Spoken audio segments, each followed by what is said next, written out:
Welcome to the Grounded Path, tools down, soul on, the podcast where we step away from the noise, the pressure, and the hustle and reconnect with what truly matters: your soul, your purpose, your peace. I'm Emma Muir, your alignment guide, here to share honest conversations, stories, and practical tools for men in construction and other high pressure industries who want to lead with heart, find balance, and live fully aligned. Each week we'll explore how to put your tools down, quiet the mind, and turn your attention inward so you can show up grounded, clear, and ready to walk your path with strength and soul. So take a deep breath, get comfy, and let's get grounded. Welcome back to the Grounded Path. Emma here. Today I want to speak into something that I've been seeing so much more and more and more. And not just in the men that I work with, but men in general, men everywhere. And I'm uncovering it in conversation, the way that they'll say things. And because of my curious nature, I'll ask questions. And I was really prompted by this and inspired in a way because I was in conversation with a man and we're in conversation and, chatting about a variety of different things and the work, and then, well, not necessarily the work. He was asking me a few questions, a semi-referral, if you may. And anyway, then I didn't hear from him for about a week, and he replied back to me. And now I hadn't saved his number in my phone, so I wasn't really aware of who it was. And then he said, sorry, I hit a rough patch. And so my curiosity was like, hope you're okay, did all those things. And then my next message was, what's a rough patch to you?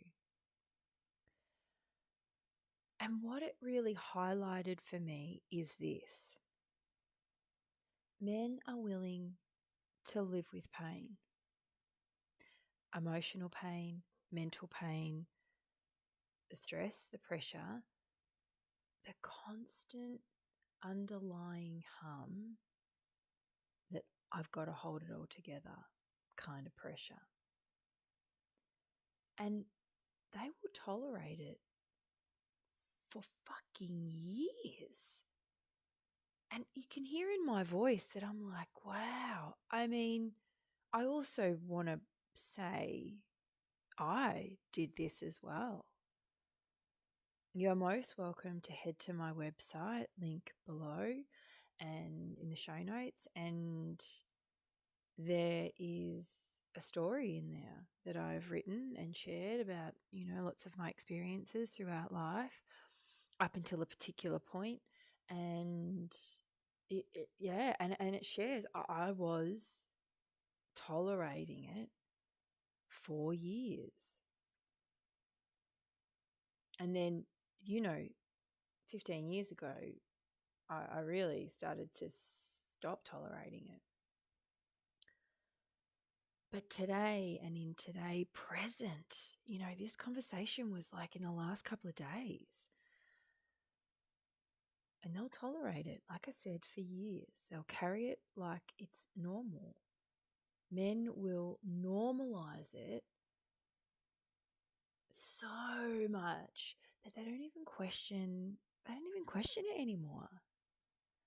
They'll find someone or something to blame, like their job, their partner, their past,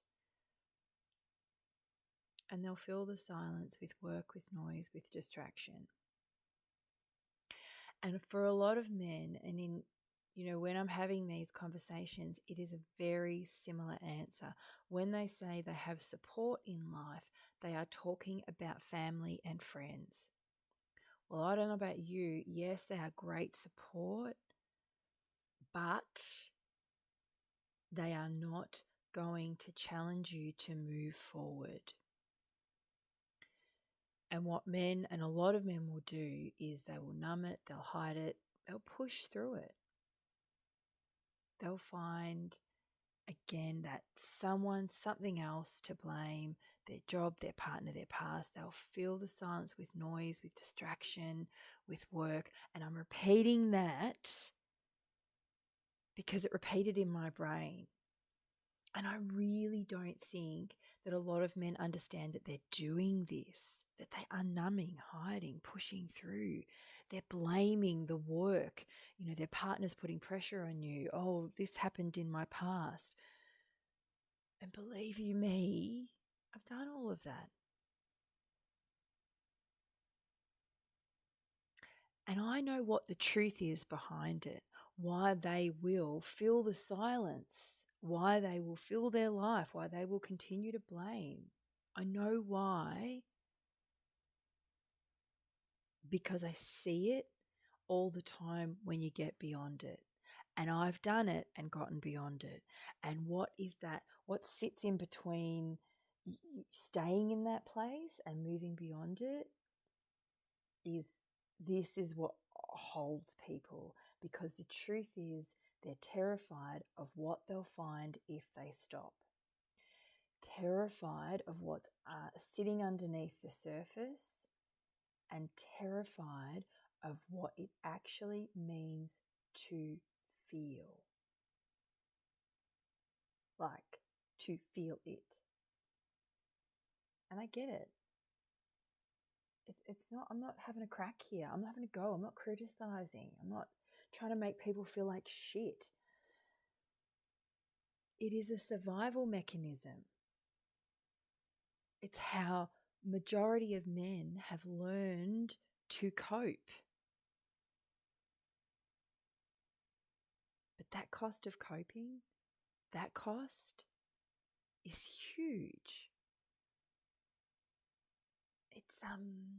It's the quiet disconnection that creeps into every relationship. It's the way that you start losing touch with themselves, with their truth, their presence, their sense of purpose. And yet, I see it, and it's amazing when a man finally chooses to stop performing his pain. That's a really good way to put it. When he stops running and just chooses to stand and face it, something incredibly powerful happens. Like, incredibly powerful. Life gets simpler. When you choose to stop running and to face it, you become more grounded in the present moment, and you feel solid in the present moment. And all of those thoughts of the future about oh my God, this could happen, and oh dear, not oh dear, that's what I would say, oh dear. You might say something different, but I would be like, oh, that might happen. But the conversations of future predictions slow down and grind to a halt because you are grounded. And then something even more incredible happens. You start to feel peace. Not as a concept, not as like this bullshit performative pop-up social experiment like, this is what peace looks like. Go to breath work. Go and meditate every day. Go and get an energy healing. Go and into the bush and sit for 2 days. Go camping with your mates. And go for a hike. What else is there? Go for, whatever kind of, go for some, I don't want to name names of the different kind of energy healings that are out there, because I'm not disputing that they don't have a purpose. I've moved through all of them pretty much. And I think there's probably one that I haven't tried, and I will soon enough for shits and giggles, like just to go in and see what it's all about. Not because here's the thing. Peace is not a concept, it's a lived experience. And I think all these healing modalities and all these things, all the things that are out there that are like breath work, go sit on a mountain and be peaceful, go for a hike and feel the energy of the trees, or hug a tree, all those things, not trying to take away from they're amazing, but they keep you in the concept of peace. They don't put you in the lived experience of it. Because when you're no longer ruled by the performance of your pain, you're driven by presence, by clarity, by truth.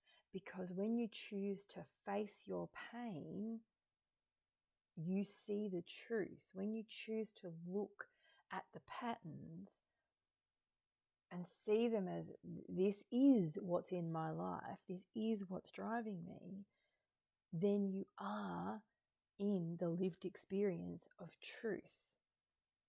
And you may step in and out of it. It's a fucking tough world to live in truth and face it all the time, and to say the thing you need to say, and to be in the energy that you need to be in, and to really embody it and embrace it and live it. That's truth. And that's what happens when a man finally chooses to do the inner work. Now, I could say when anyone chooses to do the inner work, but I know my purpose is to work with men and to simplify the complexity that they have created their life through. It is to simplify their ability to see their patterns and to allow yourself to take action in the change of them as well. I know that that's what I'm here to do. So when a man finally chooses to do the inner work, it's not about becoming soft. It is about becoming real. And real and authentic and truth,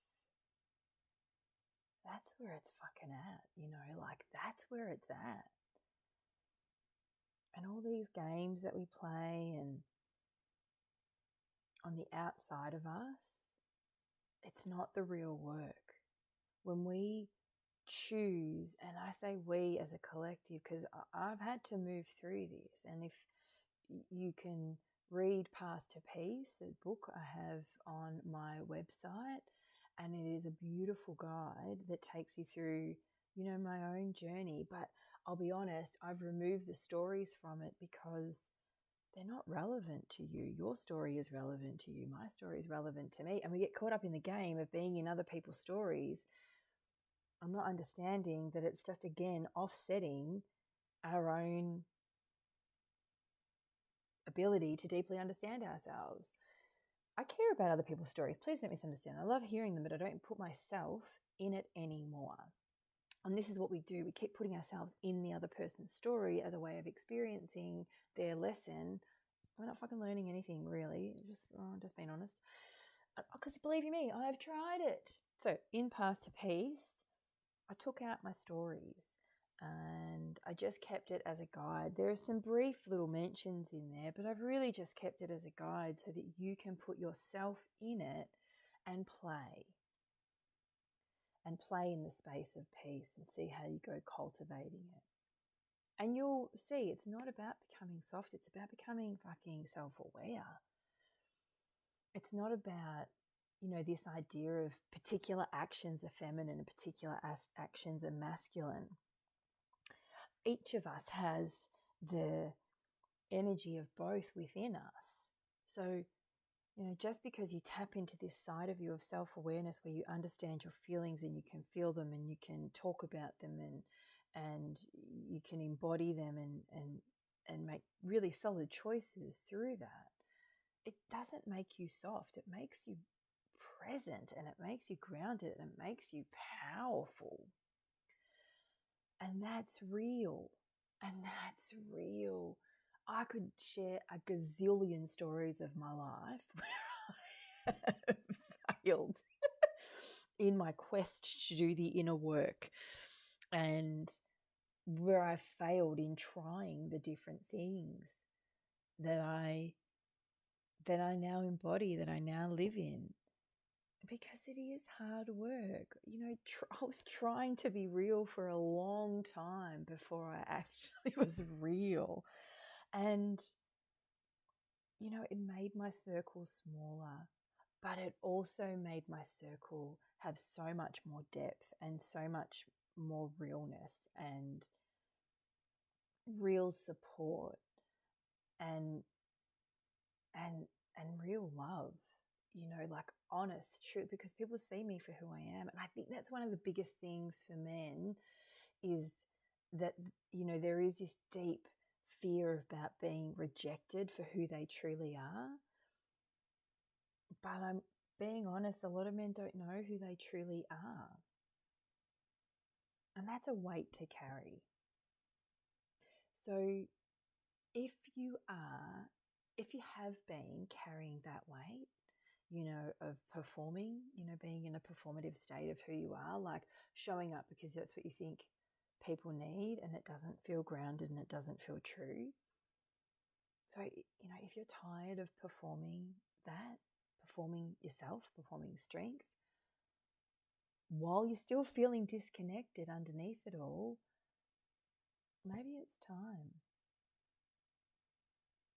Maybe it is time to have a conversation, to see how you can gain momentum. And, a single momentum session can really shift the direction of everything. It's a space where you get to work with me one-on-one, where you can drop the mask, we can turn off the noise in your life, and you can share where you feel like you're showing up in performance, in the "she'll be right, mate, I'm okay." And together, when you invite me in, I can guide you to reconnect with yourself. And to book that with me, you can find the show notes to book a single session. And you just get to dip your toe in and come and experience what happens when you start just being real with yourself. Because I've done it. I've walked that path. And it is beautiful and challenging and transformational. So I'm ready if you're ready. Links in the show notes.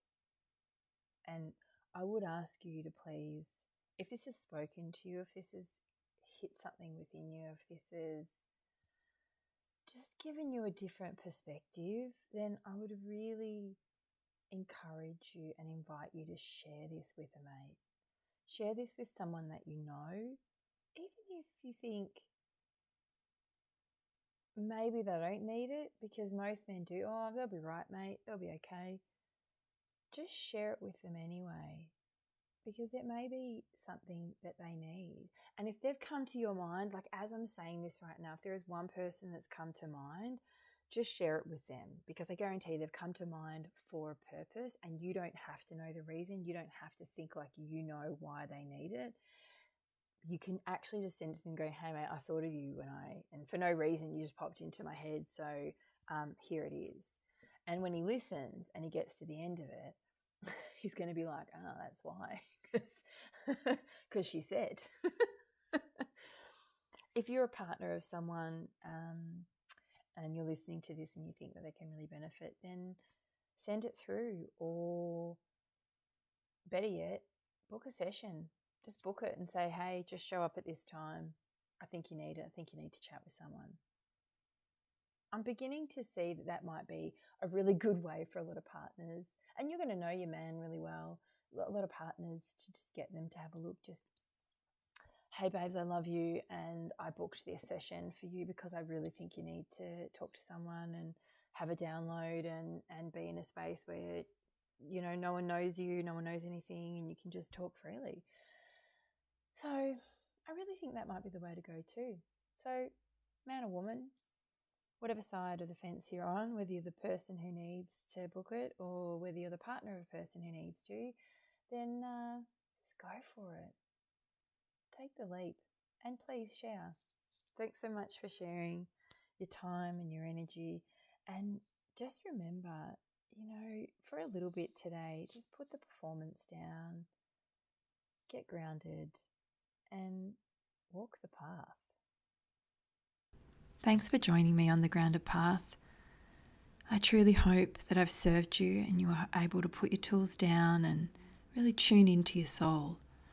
If this episode brought you something valuable, please subscribe, leave a review, or share it with someone you know who might need this. For more resources, coaching, and to connect with me, you can visit my website, www.emmamuir.com, or hit the links in the episode description. Remember, peace starts within. Until next time, keep your tools down and your soul on, stay grounded, and enjoy the peace that you're cultivating here. Take care for now.